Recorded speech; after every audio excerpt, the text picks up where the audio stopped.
Hey, we are Darlingside, and thank you so much for watching Music News.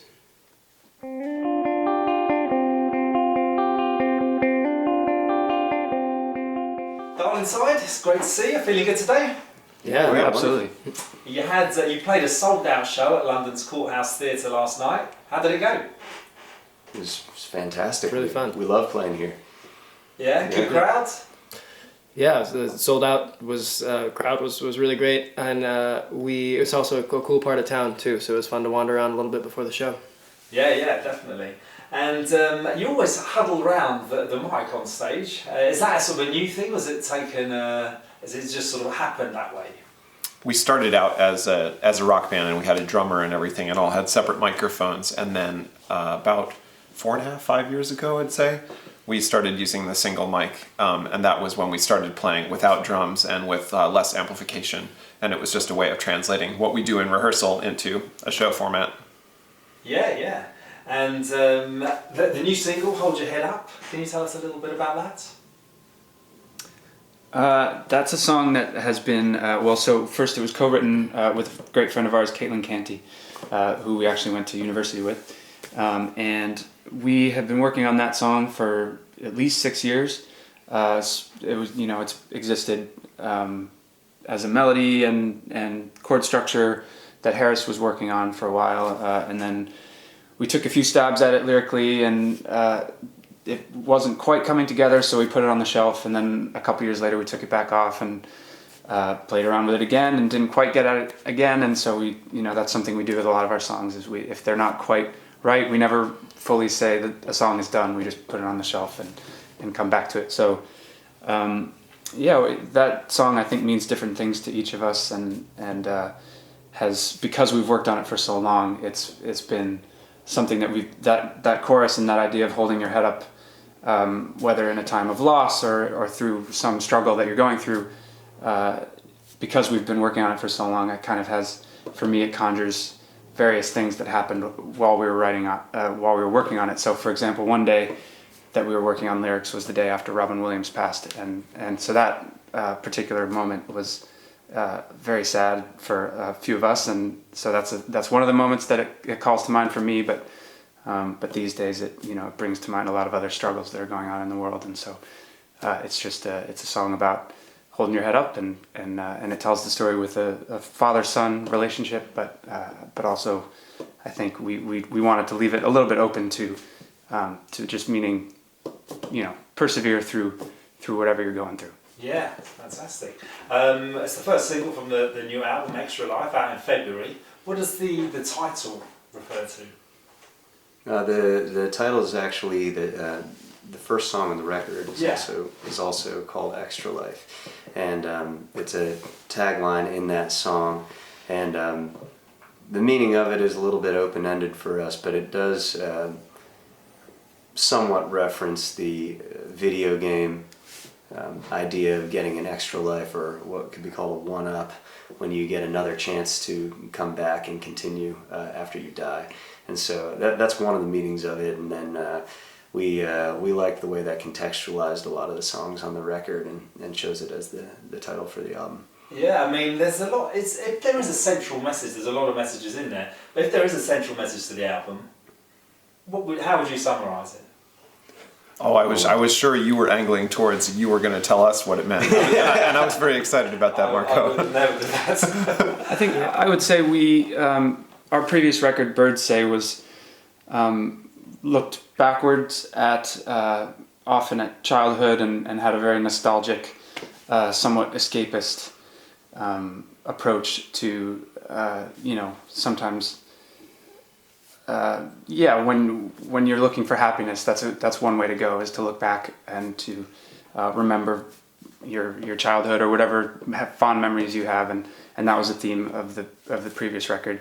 And this one was looking more at the present day and at the near future and the far future, and I think confronting reality a little bit more and confronting uncomfortable elements of reality, and so I think that was. Whether as big as the existential crises, like being hit by an asteroid, or as little as, a friendship where you have a difference of opinion, that kind of thing. Yeah, I mean, you seem to tackle sort of big issues, the big questions. How long does how long did the album take to sort of formulate, come together, the whole thing? About 10 years. And I mean, there was mentioned that we Hold Your Head Up High took 6 years to write, and I think there is a kernel of truth in the 10 years answer too. That were like one of the Eschaton, which is one of the songs on the album, was the seed of that song was sort of born about a decade ago, and it's been transformed significantly since then, lyrically and musically. But we tend to backburn a lot of stuff, and also a lot of what we're doing on this album was partially informed by the stuff we've done thus far. But so that's perhaps just a cute way of saying that this album is very much a result of a lot of exploration that's happened on previous albums and unreleased stuff that we've done. But in terms of actually writing this album, we are a band that does not write well on the road. We're very democratic in the way that we write, so it's a slow-moving process and one that involves a lot of butting of heads. And when we're on tour, we try to stay as happy with one another as possible, just so the shows aren't just complete fights.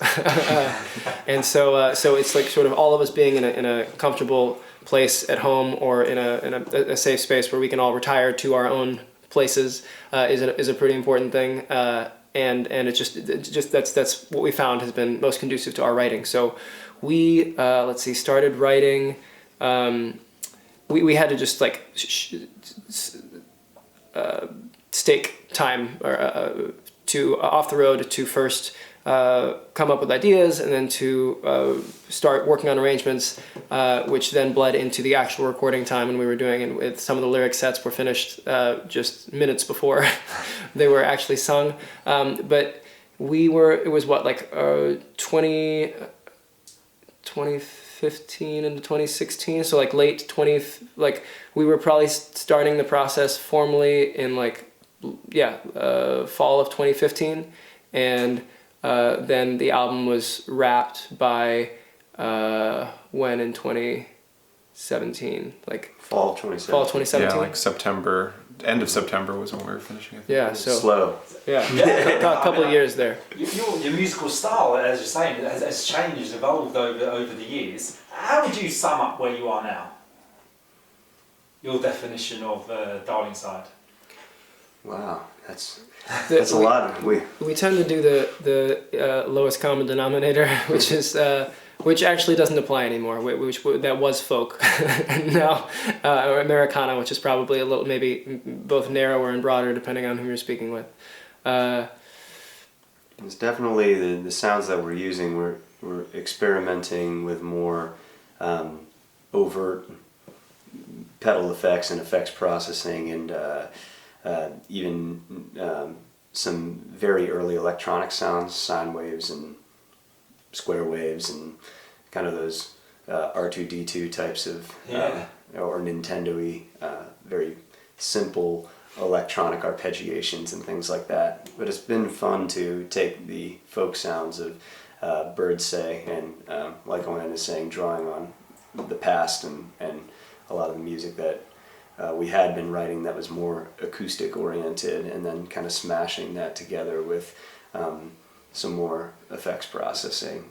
We have always used pedal effects and things like that, and electronic sounds very subtly to create pad textures behind the music and to kind of fill out our sound, but we haven't been as comfortable with putting those sounds at the forefront or letting them kind of poke through the acoustic bed of textures. And so it's been fun and in some ways uncomfortable to just kind of let those kind of more, you might say, aggressive tones or something like that poke through on this record. And so we're getting comfortable with that right now. Do you always have a clear vision of what you want to achieve at the outset, or are you sort of like a river, it sort of arrives somewhere? We're like a river. I like that designation. Some say the blind leading the blind. There's lots of terms for the way we do it, but I would say rarely do we have a goal of let's create a sound or a song or an album that sounds like X, and here's our influence, you know, so we can point to it and say, here's what we were going for. It often has more to do with just using the tools that are available to us, whether that's, you know, a fun new instrument like that little retro synth that we got that ended up on a few tracks on the album, or it's, you know, a new mandocello, sort of combining different instruments that people already play and then trying to grapple with how do I use this and how can we use it in a given song. So it's often just whatever is exciting and fun to us at the time among the menagerie of different instruments and things that we like to play. Yeah, and it sort of all centres around sort of amazing vocal harmonies. Is that sort of vocal element was always there from the start? Is it something you've worked sort of hard on to perfect?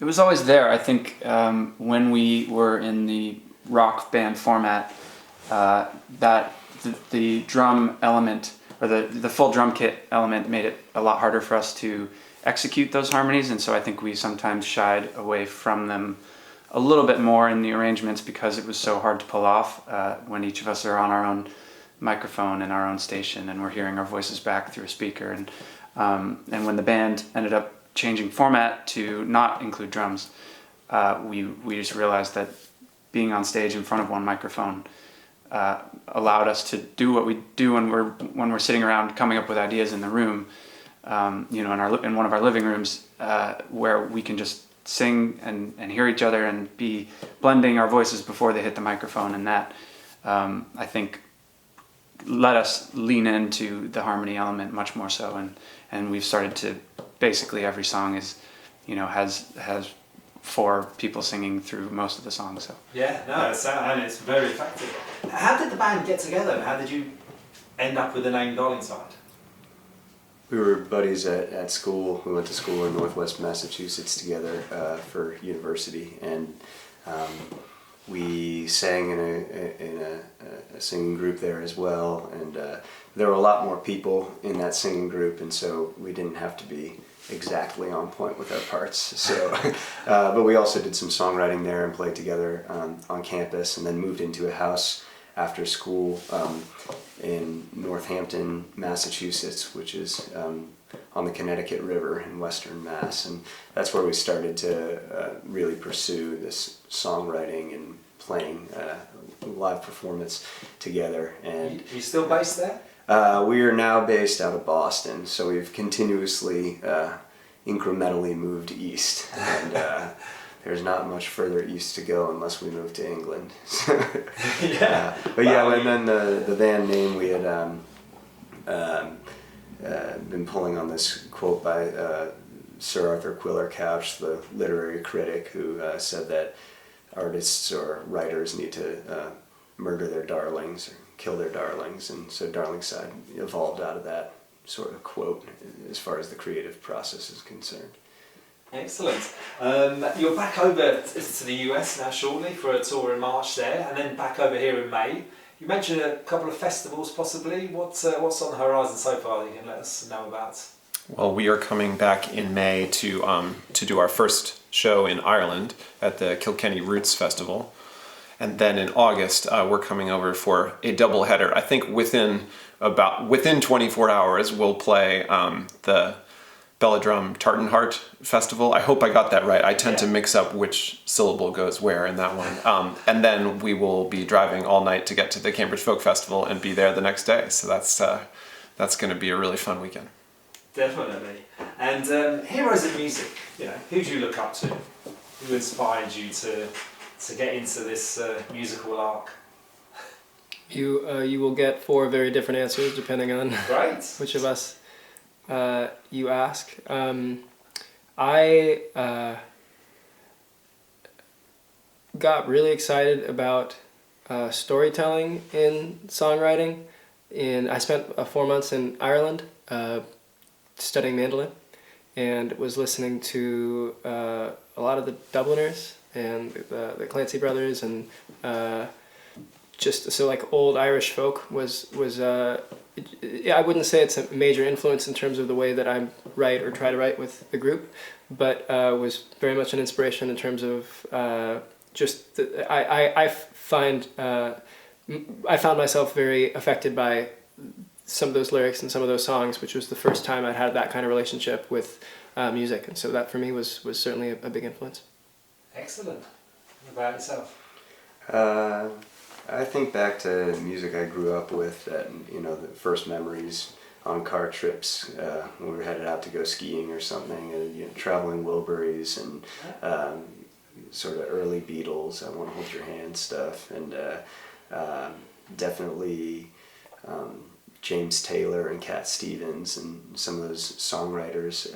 Again, the storytelling sort of reached me as a kid, and especially was really excited about groups with a lot of vocal harmony and kind of classical orchestration in their sound. I loved hearing string instruments and harpsichords and things like that involved in popular music as a kid. Right. I was in a children's choir that was directed by Paul Halley, who was the keyboard player for the Paul Winter Consort, which was a sort of world music mashup group, and at the time in the choir we got to perform in a lot of big events at the Cathedral of St. John the Divine in New York. And one of the cool stories from that conductor, so I guess he was sort of my original musical hero, was that he had been sitting in that cathedral, and he was the director of music there at the time, and conducted the choirs there. And he was hearing, there was an African drumming troupe practicing on one side of the cathedral for an upcoming event, and then there was Gregorian chant being practiced on the other side. And so that was how, I guess, he, you know, formed this one piece that I always just loved. And I loved that concept of taking two things that could happen simultaneously and getting those groups of people together to mash up those different styles, which is a little bit of what we continue to do, of taking our different influences and bringing them together and hoping that they play nice. Yeah. Yeah, I was a cappella dork growing up. My parents were really into a cappella, and we went to professional a cappella concerts and college a cappella concerts. And so I was thrilled to get into an a cappella group in college, and that was kind of like, I could have died happy then. That was like my ultimate goal. And then I started listening more to, and also in late high school, just more groups that were doing vocal music but playing instruments as well. And so things like Dispatch and Guster and Moxie Fruvis, and a lot of groups that had multiple songwriters and multiple lead singers, and that was something I thought was really cool.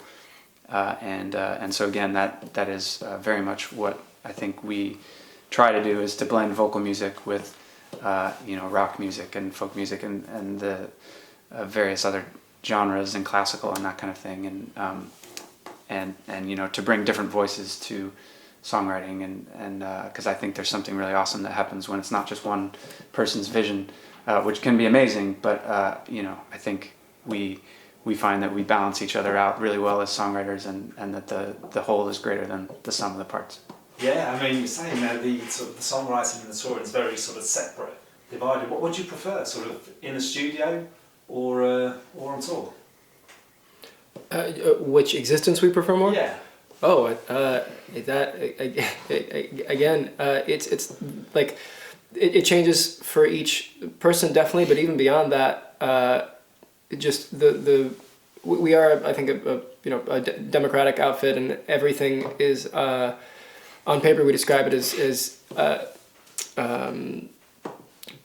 even four ways, but there are funny little ways in which sort of there are unspoken mini hierarchies that shift as we are, depending on what kind of touring we're doing, or like if we're doing, and this is less, I guess I'm talking less about the joy of playing a show and the joy of nailing a part on record, because those are both highs that are excellent, but the for me, like, the recording process is a lot of going through a lot of multiple parts and playing with experimenting, and which can be both exciting and arduous. And touring is the show is just like the reward, and the rest of touring is sort of like going from town to town, driving long hours, sometimes like, dealing with all sorts of stuff that occurs on the way. And within the group, I think we have just like different members will take lead on certain things depending on what's happening, and so it's like my experience of tour is quite different from Dave's, the same way that Don's experience of recording is very different from Harris's, and so it's a sort of which is also I think what keeps it very exciting for all of us too. It's like touring for me is a very dynamic thing, as is the recording process, and the trick for all of us has been figuring out ways to stay happy individually and then expressing that to the other members such that we can all keep each other happy together. And that's like so I'm giving a sort of roundabout answer to your question, I suppose, in terms of which we tend to be happier in, but I think the goal of the band, and as we continue to evolve, is to allow all of us to be happy in both of those and in the transitions between. And in there's touring, there's recording, there's writing, there's break time. There's the magic of being in a band, I think, is that you're never bored. But staying, I think, creatively satisfied and personally satisfied is a battle, and you're not a battle. That's a violent metaphor, but is a trial, and so that's it, we sort of all try to support each other. For those of us who, like, for instance, recording for me is something that I don't have the ears that the other guys do, so they can hone in on very specific sounds and listen to them for hours, whereas I fall asleep if I try to do that for more than 15 minutes. So my solution is to go cook things and then bring them to them and just feed people. So I love that part. That's great. For which we are grateful. Yeah. That makes that makes recording pretty wonderful. Good combination. Yeah, but I think it's the trick for us has been figuring out ways to stay happy individually in some of the ways in some of the parts that you might not enjoy, because no one enjoys every single part equally. Yeah. But it's been a fun thing to sort of figure out those dynamic hierarchies, or not even hierarchies, but dynamic sort of leadership positions, and who will sort of take initiative on certain things and who will relinquish on other things, and sort of know that everyone has veto power and we're all moving forward together and we're all doing it for each other in addition to for ourselves. But that's one of the coolest things about being in a band, and also one of the hardest things. Yeah, and when you do have that break time, what do you sort of like to do? So the first thing you're thinking, right, I'm away the band, I can write songs. Usually hang out together in some format. we do somehow find a way of being like, and we've got a break weekend coming up. Let's get together for dinner on Friday night. Yeah, that's, you asked how we first met, and we did meet in a singing group technically, but the singing was an excuse to hang out. And so we were friends before we were, business partners and co-writers and any of those other things. And we do definitely go back to that. And at this point, our significant others and our broader band family also, we know each other so well that, we do end up hanging out even when we're trying to avoid hanging out with each other, so that we can enjoy the tour being a new thing of, I get to be back with my friends, and still somehow it'll be a Saturday night and we'll all have been invited to the same thing and end up in the same place. I think it's very important being friends before and during, after, but just long may it continue. And anyway, thank you very much for your time. It's been an absolute pleasure. If for somebody just getting into Darlingside, you had to sort of tell them to listen to 3 songs that sort of sum us up as a band, what 3 would you advise them to go and check out? Go to Spotify and just hit play. I don't know. That's a simple answer. Yeah, you left us 3 songs and 4 band members. I assume that is sort of like a challenge for us to kind of like face off. We'll have to powwow for a few hours to come up with. It really depends on whom we're talking to. Just because I think there's because of our breadth of instrumentation. And the different writers, there are a number of different styles that we will touch on over the course of an album, and so when I'm trying to seduce someone into listening to our music, I'll ask what they're interested in, and then cater it to that. So I'm gonna shoot that back at you. Very good.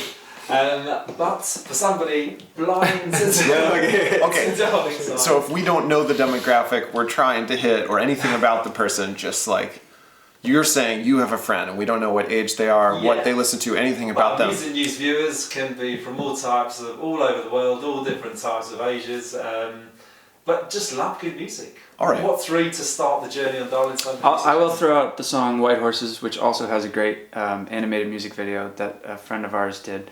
And I think having the music video to experience when listening can help. And we have other songs with other great music videos. But as Auyon mentioned, Spotify has been a way that we gauge what works well with fans, and White Horses has been one that floated up to the top there. And I think I'm really happy that people have responded well to it. And I think because there's a video to go along with it, that would be one that I would suggest.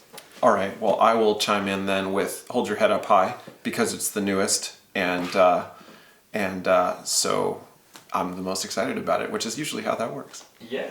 I'm going to graciously not pick a song since you said 3 songs initially, and I'll hand it off to Harris. Oh, that's a very gracious move. Generous move on my Very part. generous. Now, I'll a lot of say pressure to listen to "Go Back" because it starts out with only vocal harmonies, and then dips into vocals with music, and it's got all 4 of us singing in harmony for almost the whole song. So it's a nice way to sort of see what our voices sound like.